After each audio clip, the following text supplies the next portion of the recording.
Hi, my name is Candace Griffith, and I have been working on developing the Power and Speed program for the male football player.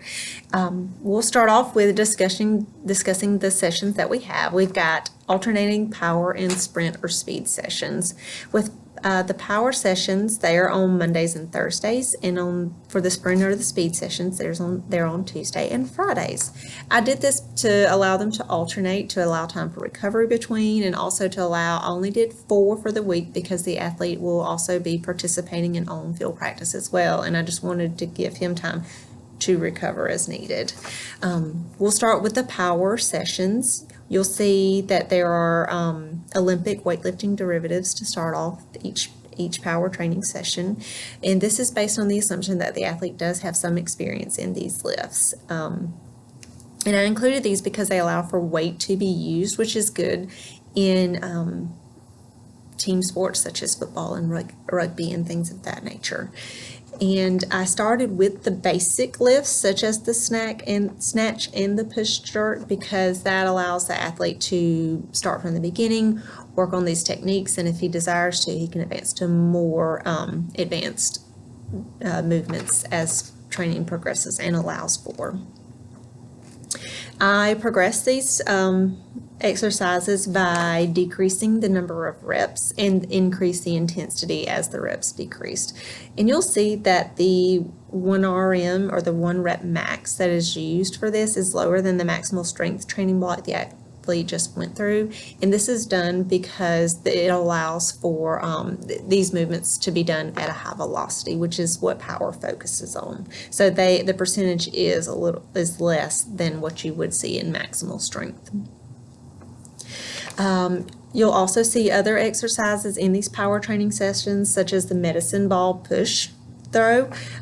This is done to help develop power, but it also aids in the athlete developing their sprint mechanics as well. You'll also see other accessory lifts, and I did those to help maintain strength. And I also included specifically exercises that can help transfer to their performance on the field, such as the forward step lunge. And moving on to the sprint and speed sessions, you'll see there's 2 different sessions, and I did just 2 to allow for recovery as well as previously discussed. The one session is a weighted sled towing. I chose this one because it allows for weights as well, which is helpful with sports such as football. And it also helps improving acceleration, which in football is a key factor because the athlete will have to accelerate multiple times throughout the gameplay. You will see that the duration is anywhere from 8 to 10 meters throughout the 4 weeks, because I wanted to start with the lower meters and then work the way up. That's how I increase the intensity, is I increase the sets and then increase the meters as it progressed through the weeks. Also, for the next session, we have 8 to 10 by 8 to 10 second sprints of a 7% uphill gradient. I chose this because it has been found to improve acceleration like the weighted sled towing, but it also has been found to help increase the 40-meter sprint performance as well.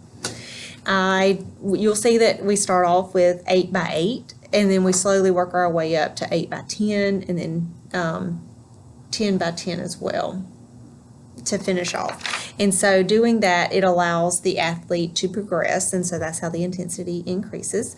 And it allows time for coaches to incorporate cues for the athlete to use, so it can help with their sprinting mechanics as well. And then you'll see before each sprinting session, the warm-up, there are drills that are included. The first 2 weeks include the marching A drill and the falling start drill, which is a more beginner-based drill. And as weeks 3 and 4 we get into those, we get into more intermediate drills such as the skipping A and the push start, because it advances his techniques as well. So that includes all of the information for this program, and I hope you enjoy it. Thank you.